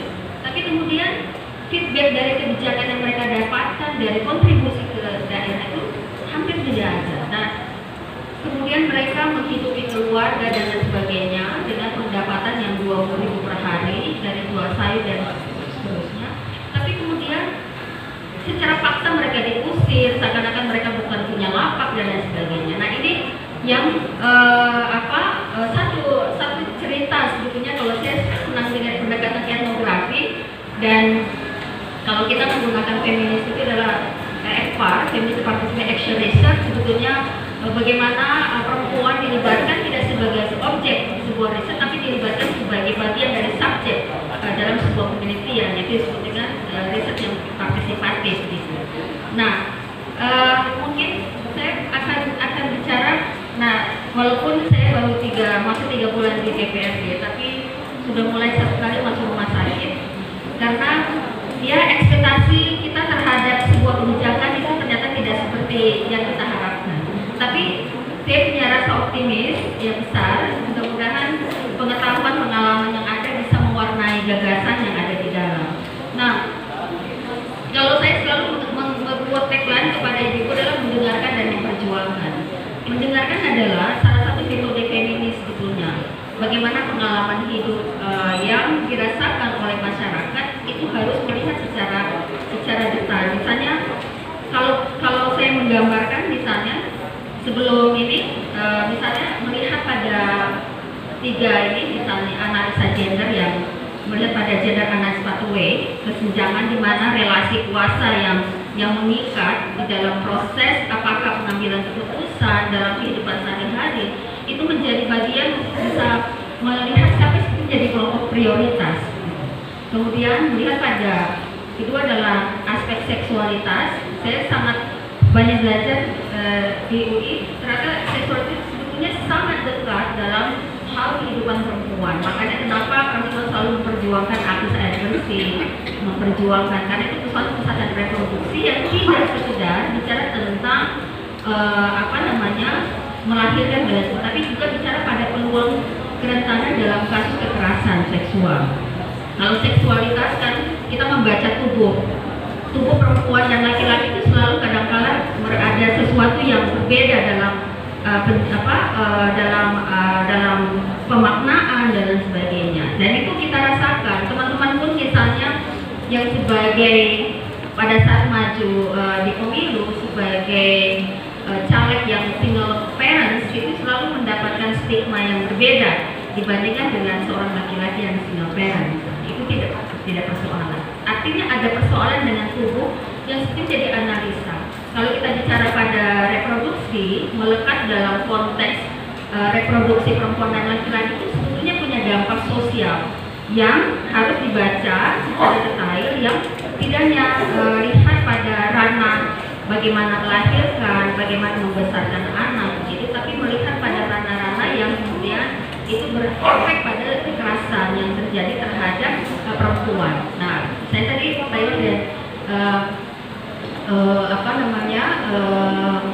Ibu Nurul menyebutkan bahwa kekerasan jenis perkawinan anak dan trafficking itu sebetulnya menjadi highlight yang harus dibaca oleh pemerintah dalam hal kebijakan. Nah, karena ini kadang-kadang dianggap ya tidak begitu penting, tapi sebetulnya itu punya efek yang sangat luar biasa pada kualitas hidup keluarga dan bagaimana membangun regenerasi-generasi yang berkualitas selanjutnya kalau tidak melihat seksualitas sebagai bagian dalam analisa kebijakan. Kemudian pengalaman hidup yang berbeda. Pengalaman ini adalah pengalaman hidup yang saya sebutkan tadi bahwa pengalaman hidup perempuan dan laki itu berbeda. Baik dalam jenis, baik dalam strata sosial, baik dalam background agama, ras dan lain sebagainya. Kemudian juga berdasarkan tingkat umur. Anak bayi perempuan dan laki-laki punya kebutuhan yang berbeda. Balita, kemudian anak sekolah, kemudian ketika dia remaja sampai lansia itu punya kebutuhan yang berbeda. Maka dalam hal untuk melihat penting sekali bahwa pengalaman itu menjadi acuan penting untuk melihat secara detail partisipatif dan berbasis pada berbasis pada pengalaman hidup. Nah, tapi kita mau melihat bahwa realita kebijakan kita sebetulnya apa yang saat itu terjadi. Kalau kita bilang kebijakan kita masih sangat bias gender, tidak menggunakan analisa relasi kuasa dalam hal membaca dan menganalisa, itu kemudian menjadi patron dalam hal untuk melahirkan sebuah kebijakan. Kemudian persoalan perempuan adalah urusan perempuan, bukan menjadi persoalan fenomena sosial yang sebetulnya diangkat pada situasi yang menjadi akar pada sosial ekonomi yang terjadi pada masyarakat kita. Kemudian kadang-kala isu perempuan pun tidak menjadi isu penting dalam analisis dan acuan. Bahkan di pemerintah pun hanya sebagai formalitas dan kesannya menggugurkan kewajiban. Misalnya ada instruksi PG tentang diwajibkan untuk melakukan JBS pada statement atau disebut dengan PPRG, perencanaan dan penganggaran yang responsif gender. Tapi sampai hari ini kita belum ada evaluasi berbasis berdampak, evaluasi berbasis kinerja. Hanya pada pendekatan lakit atau indikator penggunaan keuangan, serapan keuangan. Akhirnya tidak bisa membaca apakah misalnya gender budget statement yang dilekatkan pada setiap OPD atau dinas terkait itu punya efek tidak terhadap peningkatan misalnya indeks pembangunan gender, peningkatan pada indeks pemberdayaan gender gitu, yang melihat pada partisipasi sekolah yang kemudian betul-betul terpilah gitu, itu tidak ada, data kita belum menampakkan itu.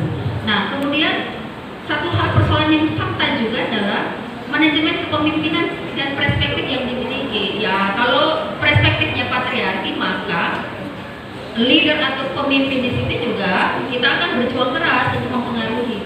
Tapi kalau seorang pemimpin yang punya perspektif gender yang bagus dan dia menyentuh dan selalu mendatangi kelompok-kelompok rentan, dia sebetulnya akan melahirkan program kebijakan yang baik juga. Jadi manajemen kepemimpinan juga penting gitu. Siapa pemangku pengambilan keputusan di situ. Nah, kemudian budaya patriarki ini sangat berkontribusi pada siapa dan seperti apa kebijakan ini. Nah, kalau bicara sultan, sebetulnya ada dua masa kebencanaan yang sudah kita lewati. Pertama adalah bencana sosial. Itu terjadi hampir 14 tahun di Poso gitu ya, dari tahun 98 sampai hari ini pun itu masih banyak hal-hal temuan terhadap kelompok-kelompok radikal yang sebetulnya mulai, tapi proses dampak dan lain sebagainya ya itu masih menjadi bagian yang harus dilihat gitu. Dulu dari 98 sampai 2008 pernah kita mengakses selama 10 tahun pasca bencana sosial, yaitu konflik Poso, itu banyak sekali persoalan-persoalan yang kemudian lagi-lagi perempuan dan anak sebagai korban yang paling terdampak. Kemudian yang saat ini terjadi 28 September adalah bencana alam. Saya dulu 6 tahun bekerja di Poso bersama teman-teman, dan salah satu bagian teman adalah bagaimana kehidupan masyarakat yang kemudian menjadi baik dalam konflik senjata gitu ya, kemudian pada teror-teror yang berlaku setiap saat dan kemudian kalau situasi politik lagi tidak ini kemudian berdampak pada wilayah-wilayah konflik, dan Poso itu menjadi wilayah yang sampai hari ini pun tidak menemui satu solusi, walaupun sebetulnya bacaan kita ya bahwa bencana alam bencana sosial yang terjadi di Poso adalah sebetulnya ada intervensi kelompok tertentu. Nah, bencana alam pun yang terjadi pada saat tanggal 28 September itu, bahwa terus terang pengetahuan Syekh Palu itu tidak menjadi sesuatu yang kemudian didiskusikan secara. Kadang-kadang iya Syekh Palu bicara tata ruang, di sini adalah wilayah yang akan dilalui, tapi itu hanya sebagai dongeng. Karena kita bukan pelaku pada saat terjadinya tahun sebelumnya, di tahun 84, apalagi di tahun ratusan tahun yang lalu gitu ya. Karena memang masyarakat kita, anak-anak kita tidak pernah diajarkan tentang sejarah, termasuk sejarah kebencanaan. Bagaimana proses fase-fase dalam bencana itu tidak pernah dijadikan sebuah dokumen yang kemudian dibaca oleh kita, ya. Dan akhirnya apa yang terjadi pada saat terjadi bencana pun dokumen kontingensi itu tidak tahu di mana, hilang. Padahal sebetulnya 20periode masih zamannya Pak Rusdi Maskura, itu dokumen kontingensi ada, dan dalam dokumen kontingensi itu sangat jelas sekali menuangkan itu ada 7,4 CSR, SR yang kemudian akan terjadi dan lain sebagainya, tsunami dan itu tergambar dan dokumen, tapi itu tidak jadikan rujukan ketika masa darurat bencana. Tidak tahu di mana masyarakat itu, kan semua kita mengalami kegagapan gitu. Dan sebetulnya ada proses early warning yang sudah diberikan dalam melalui penelitian. 2015 sangat jelas sekali media Kompas sudah menyebutkan bahwa ring of fire yang terjadi di Indonesia itu adalah yang ditakutkan adalah di Kota Palu di Sulawesi Tengah, termasuk wilayah Padagimo. Tapi kemudian ketika diingatkan ada teman-teman yang melakukan riset secara partisipatif, belajar pada pengetahuan lokal, kemudian disampaikan kepada pemimpin kita di daerah, itu seakan-akan menakutkan begitu. Padahal, satu bulan itu kan terjadi gitu. Jadi padahal itu sudah dijelaskan dan diinformasikan. Nah, pada saat terjadi pun kebijakan kita sebenarnya belum responsif. Misalnya, yang paling kelihatan adalah pada penempatan di mana tenda-tenda yang kemudian orang tidak pernah ditempatkan. Misalnya ibu hamil menyusui, kemudian lansia atau kaum dewasa itu tidak didiskusikan, misalnya dilibatkan mereka ditempatkan di mana ketika ada tenda-tenda yang dibangun, baik dalam lembaga donor maupun pemerintah. Dibiarkan begitu saja. Nah, itu salah satu menyebabkan kekerasan terhadap anak perempuan karena mereka ditempatkan di wilayah-wilayah yang rawan. Lansia ditempatkan yang jauh aksesnya terhadap air. Kemudian ibu hamil itu ditempatkan pada titik yang tidak ada sumber air bersih misalnya. Itu dibiarkan mereka tinggal di mana saja tanpa ada pengaturan yang lebih terencana, misalnya itu masa darurat. Kemudian misalnya ada data di dalam satu pengungsian pada saat masa darurat itu tidak dijelaskan, tidak diberikan salah satu di situ harus butuh banyak air bersih karena ada banyak ibu hamil, ada banyak ibu yang melahirkan dan sebagainya. Atau ditempatkan satu pos-pos yang untuk bisa menjangkau hal-hal seperti yang dikaitkan dengan bagaimana situasi yang mereka rasakan. Nah, kemudian pada saat masa rehab reform yang saat ini menjadi fokus kita, Huntara yang ada itu seperti Huntara yang tidak bersekat, Huntara yang sebetulnya menjadi problem baru bagi keluarga-keluarga yang anaknya mendekati usia remaja, keluarga yang anaknya banyak, keluarga yang anggota keluarganya banyak. Bahkan banyak sekali peluang yang sebetulnya anak-anak ketika kita tanya waktu itu anak-anak remaja, ya mereka tidak mau tinggal di satu utara bersama karena dia umurnya 16 tahun, itu dengan bapaknya yang juga itu kan ruang yang bisa menyebabkan kekerasan seksual atau pelecehan yang bisa terjadi. Jadi karena Huntara kita tidak bersekat. Huntara yang bersekat yang punya itu banyak dibangun oleh lembaga-lembaga yang sebetulnya dia memahami tentang standar layanan dalam proses penanggulangan bencana alam. Tapi Huntara yang dibangun oleh negara itu sangat tidak bersekat. Kemudian persoalan kita sampai ada adalah persoalan jaminan hidup jadi. Pasca ditetapkan sebagai darurat bencana transisi kemudian terjadi itu di masa rehab reform per 1 Mei sebetulnya 2019 harusnya pada saat itu pemerintah sudah siap karena sudah tidak ada bantuan yang diberikan.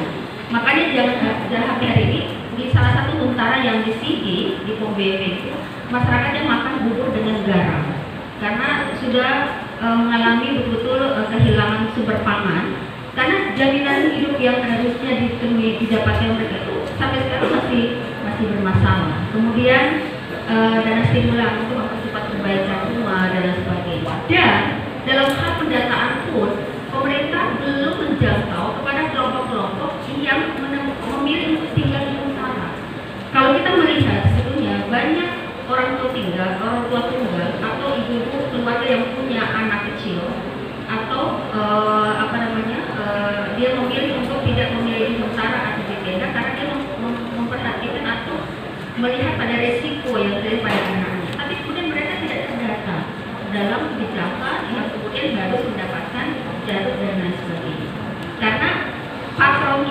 melihat, orang yang mendapat itu adalah orang tinggal di utara. Tidak melihat pada perspektif korban, di mana sebetulnya sebaran. Orang yang memilih untuk tinggal kos misalnya, itu sebetulnya pilihan-pilihan mereka dalam hal daripada dia merasa tidak tidak mendapatkan kehidupan yang layak bagi anak-anak. Itu adalah pilihan sebetulnya bagi masyarakat terdampak, tapi tidak terjangkau dalam hal yang kemudian mereka sering mendapatkan hak yang sebenarnya diberikan oleh negara. Kemudian tidak ada pelibatan dalam pengambilan keputusan, gitu ya. Hampir semua banyak kelompok-kelompok yang terdapat yang ada di utara di mana itu selalu menerima kebijakan yang sudah ada, gitu ya. Tapi kemudian bagaimana dan seperti apa itu tidak ada melibatkan apalagi kelompok perempuan sebagai bagian yang harus menjadi penting begitu ya, karena mereka tahu bagaimana kehidupan dalam hal di dalam rumah, karena mau tidak mau double burden atau beban ganda yang dialami oleh perempuan. Sebetulnya kalau kita libatkan mereka sebagai subjek dalam pengambilan keputusan, pemerintah akan mendapatkan informasi yang lebih detail, karena beban ganda yang mereka rasakan dalam mengurusi rumah, ya, mengurusi keluarga, kemudian dia juga terlibat dalam hal-hal untuk bagaimana proses-proses untuk menjaga di wilayah utara, harusnya mereka dilibatkan karena mereka adalah pemberi informasi lebih detail, karena double burden ini memberikan sesuatu yang kemudian ini penting sebetulnya menjadi acuan kebijakan. Nah, sehingga memberikan dampak bahwa kekerasan terhadap perempuan meningkat, ya, salah satu KDRT itu di wilayah-wilayah utara, kemudian fenomena perkawinan anak, kekerasan seperti tadi saya sampaikan Bu Nurul dan Pak Iwan, yang kemudian sampai hari ini kalau di data pemberdayaan perempuan kota, misalnya di Kota Palu ada 119 kasus, dan yang mengerikan adalah fenomena perkawinan anak kita sudah mendekati angka 80. Itu untuk di wilayah Padagino. Nah, sebetulnya padahal sebelum bencana perkawinan anak di Sulawesi Tengah itu angka ketiga tertinggi di Indonesia. Itu potretnya adalah melihat pada kasus perkawinan anak yang terjadi di Parigimoto dan Tojo Una-Una. Tojo Una-Una karena ada satu wilayah pulau yang kemudian hampir 80% adalah kelompok adalah perempuan tunggal, perempuan orang tua tunggal yang kemudian mereka dinikahkan pada 15 tahun tapi ditinggalkan. Itu adalah satu pulau di Toura yang kemudian berkontribusi terhadap angka perkawinan anak di Sulteng. Yang kedua adalah Parigimoto, wilayah Tinombor dan wilayah Pantai Timur. Itu kasus banyak sekali anak putus sekolah itu rata-rata mereka pasti dinikahkan oleh orang tua. Nah, tapi pasca bencana Kota Palu dan Sigi kemudian memberi angka karena tadi itu peralihan ekonomi ya, beban ekonomi kepada keluarga baru ketika menikahkan itu lebih memudahkan untuk bagi orang tua, tapi itu kemudian memberikan dampak baru bagi situasi di pasca bencana. Dan juga salah satu kepentingan untuk menambah beberapa jaminan hutang supaya ada beberapa hutang, tapi sebenarnya menikahkan anak sebagai bagian sebetulnya dalam eksploitasi dalam hal bencana alam juga ada. Nah, ini yang kemudian menurut kita adalah hal yang harus dilihat. Kemudian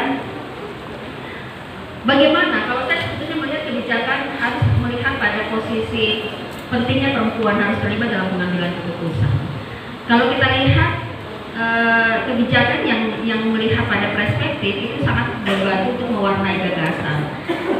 Dan kalau di dalam DPR sebetulnya ada 3 peran, ada 3 fungsi anggaran, fungsi legislasi dan fungsi pengawasan. Nah, kalau dalam pengalaman saya untuk selama hampir 3 bulan di DPR kota misalnya, kadang-kadang ketika kita mendorong sebuah regulasi, saya sekarang lagi menyusun sedikit kerangka kebijakan untuk bisa mempengaruhi kawan-kawan saya di DPRD. Bagaimana satu inisiatif DPRD untuk 2020 kita mendorong perda tentang perlindungan perempuan dan anak untuk Kota Palu, karena Kota Palu wilayah tertinggi kasus perkawinan anak, kemudian wilayah yang banyak kekerasan terjadi, tapi protection terhadap perempuan dan anak itu tidak ada dalam regulasi kebijakan, sehingga cantolan dalam RPJMD pun ya ketika saya mengevaluasi RPJMD Kota Palu itu tidak ada menyebutkan, bahkan indikator dalam RPJMD itu tidak ada tentang indikator pembangunan gender dan indeks pemeranan gender, sehingga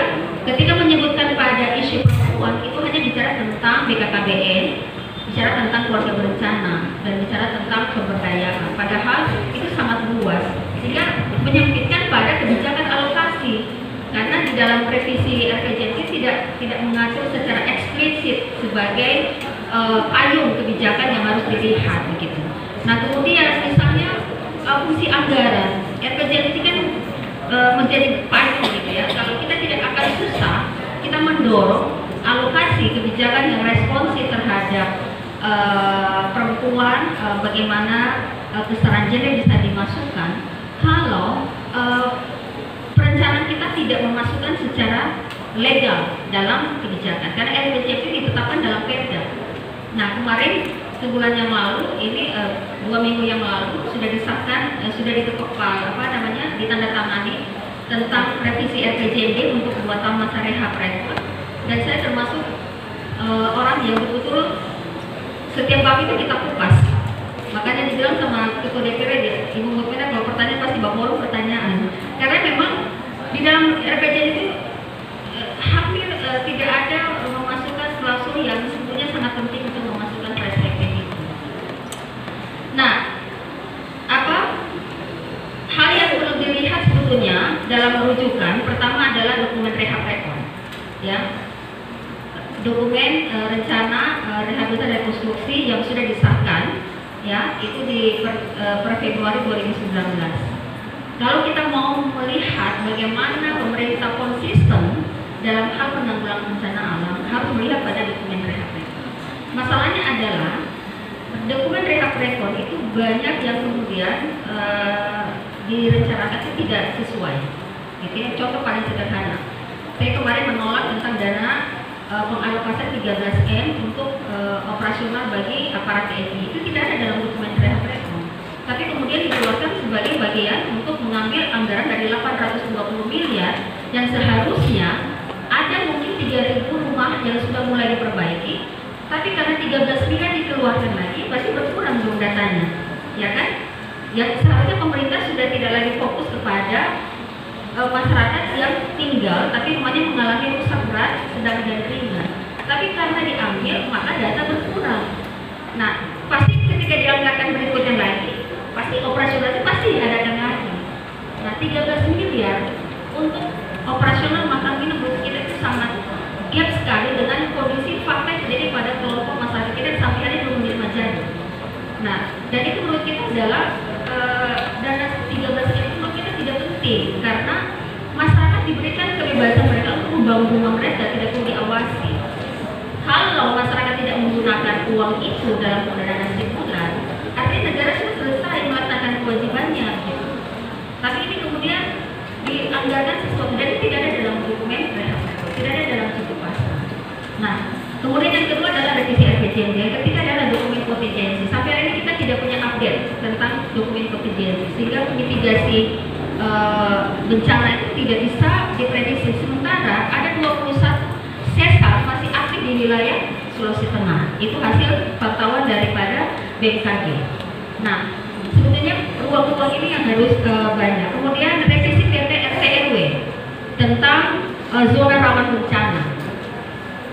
Di Ranperda provinsi sampai ini belum menetapkan tentang zonasi RG1, RG2, RG3, RG4, walaupun itu sudah ada, tapi belum ditetapkan sebagai perda. Sehingga Kota Palu itu masih mengalami kebimbangan karena belum bisa mengatur Kota Palu ini seperti apa. Nah, walaupun di dalam revisi RPJMD itu sangat jelas bahwa wilayah Kota Palu akan difokuskan pemerintahan pada titik yang disebut dengan Hamtown ini. Kota baru di wilayah Tondo sampai wilayah Kep. Berarti akan dibangun banyak wilayah, ini akan menjadi wilayah utama. Tapi kemudian di dalam RT/RW itu tidak jelas tentang bagaimana. Nah ini akan kita memantau bagaimana muntahnya, bagaimana kawasan-kawasan baru ini harus memulai, karena Kota Palu baru membangun wilayah baru, maka baiknya harus taman jadi harus dimulai dari sekarang, karena akan membangun banyak kawasan-kawasan baru. Terutama adalah memperhatikan tentang wilayah Poboya. Saya sangat mengkritik dan beberapa teman-teman mengkritik tentang posisi Poboya. Kalau eksploitasi tambang emas beroperasi itu akan menjadi bencana baru, karena 80% masyarakat kita akan bergantung pada air bersih. baru ini. Sementara pokoknya tidak dicirikan izin. Nah ini yang akan menjadi penting karena kita akan bergantung kepada air yang ada di wilayah Koboya. Sementara di sana akan dibangun eksplorasi tambang, gitu Mas. Nah kemudian APBD Kota Palu. Nah tantangan kecil berikutnya adalah pembangunan sosial ekonomi kita sangat kadang-kala PS dengan pembangunan fisik. Kemudian perspektif forward PS dengan perspektif dagang. Contoh paling sederhana, kita memfokuskan pada bagaimana pembangunan sosial ekonomi mitigasi menjadi prioritas, tapi yang diutamakan adalah tanggul yang sebetulnya itu dengan anggaran yang besar karena ada dana loan yang akan dilakukan. Nah, ini ada beberapa hal yang penting sebetulnya. Penting adalah bagaimana kita mempengaruhi AKD, alat kelengkapan dewan, kemudian bagaimana membangun rumah aspirasi, kemudian bagaimana pansus ini penting. Saya lagi mempengaruhi teman-teman untuk bisa melahirkan pansus tentang pengawasan pelaksanaan rehab karena ada 18 ya diskusi, sharing pertanyaan. Saya persilahkan, kita masih punya waktu 45 menit ke depan dan untuk termin pertama saya mempersilahkan 3 orang untuk bertanya kepada para panelis. Silahkan sebutkan nama dan asalnya dari mana. 1, 2, 3. Saya yang perempuan ya. Dari Mas yang ini dulu, nama dan dari mana. Panitia mic-nya ada?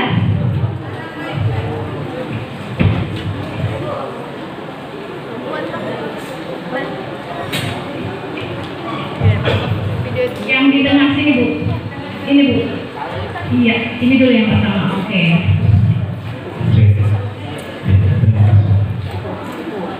Assalamualaikum warahmatullahi wabarakatuh. Saya dari siapa? Richard. Saya dari program studi administrasi publik. Mungkin saya tidak akan menjabarkan masalah karena problem perempuan di tempat pengungsian sudah banyak sekali kita ketahui. Intinya begini, di tingkat nasional itu belum ada clear soal rancangan undang-undang penghapusan kekerasan seksual. Menurut saya, produk nasional ini harus didorong agar mampu mengantisipasi atau meminimalisir kasus kekerasan seksual yang terjadi di berbagai macam tempat, khususnya di Sulawesi Tengah, dan terkhusus lagi di tempat-tempat yang terjadi rawan bencana seperti yang saat ini terjadi. Pengalaman saya, kalau ketemu dengan para korban, yang paling sederhana mereka bicarakan soal fasilitas dan juga ekonomi. Kemarin pengalaman mendampingi korban bencana setiap bulan puasa itu mereka bersyukur ibu-ibu di situ bisa berjualan. Karena apa? Karena mereka bisa memanfaatkan situasi untuk berjualan takjil dan makanan berbuka puasa. Setelah itu mereka berpikir lagi. Karena apa? Karena mereka memang kebanyakan adalah pendatang yang memang berprofesi sebagai pedagang. Karena kalau tidak seperti itu, sulit sekali mereka mau hidup. Ditambah lagi bantuan dari pemerintah sudah clear, sudah habis pasca tanggap darurat itu bisa. Nah, satu persatu mereka pergi atau pulang kampung ke tempat masing-masing karena ingin menyambung hidup ke tempat yang lebih baik lagi. Yang berikut mungkin saya lebih ke Ibu Baina, apakah itu tadi sudah disebut atau belum, ini soal alokasi anggaran. Alokasi anggaran menurut pengamatan kami untuk bencana itu sangat sedikit sekali persennya.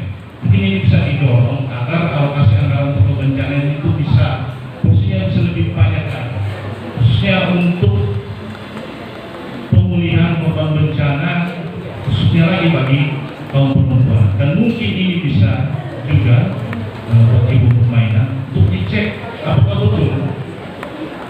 Kemarin saya baca berita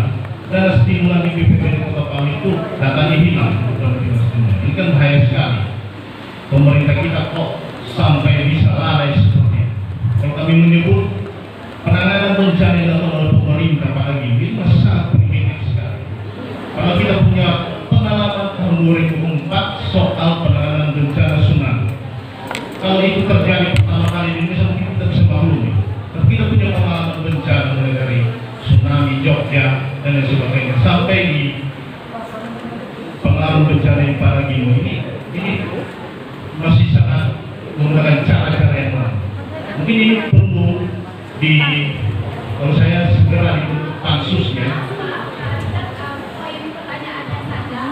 Iya. Oke, saya sebenarnya pertamanya lebih ke Ibu Maya karena anggota dewan, supaya mendorong pansus segera dibentuk, yang kemudian langsung memutuskan alokasi anggaran katakanlah sebanyak 20% untuk penanganan bencana khususnya di Kota Palu.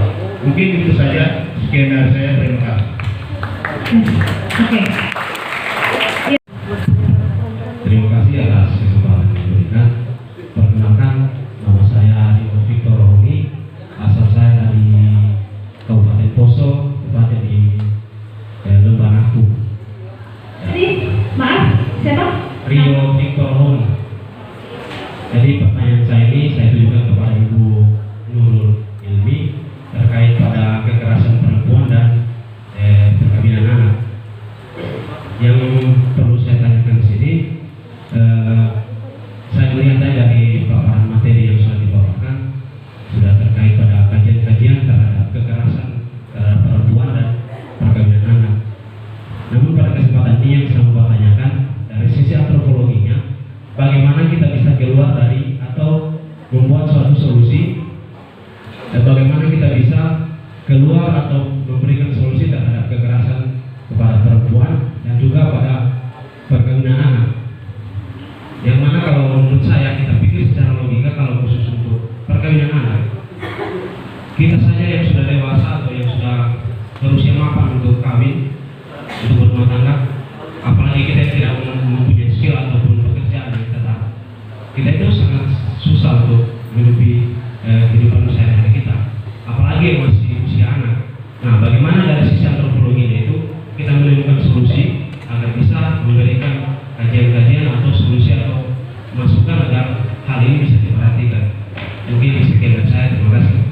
Ya, baik, Rio, saya pikir sudah kita tangkap poin pertanyaan kita mengenai kasus pelecehan seksual yang dimana banyak terjadi di Kota Palu pasca bencana yang terjadi di Kota Palu, karena ada 76 kasus kekerasan dan seksual yang terjadi, salah satunya kasus yang terjadi di Huntara, Balaroa, di mana kasus ini seorang anak perempuan yang bisa dibilang remaja lah, dia masih menempuh pendidikan di bangku SMA, dia dilecehkan oleh pamannya sendiri.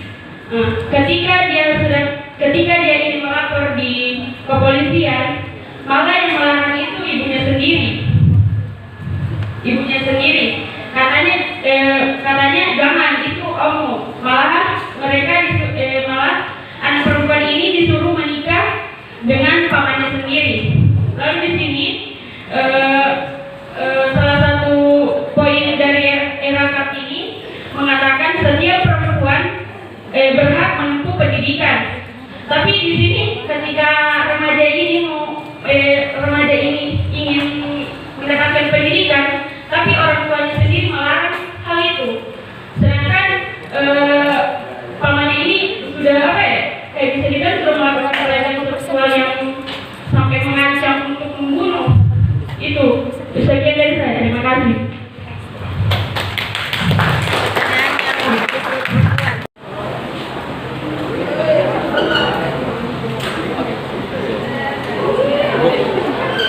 Yang kedua. Sudah.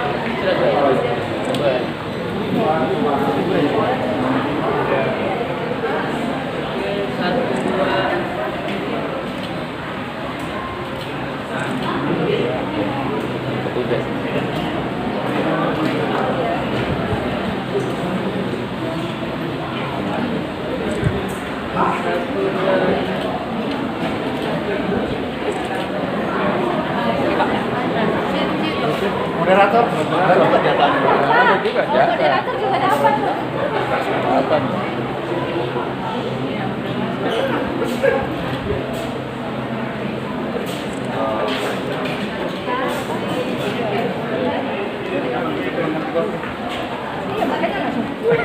Saya mau di mobil.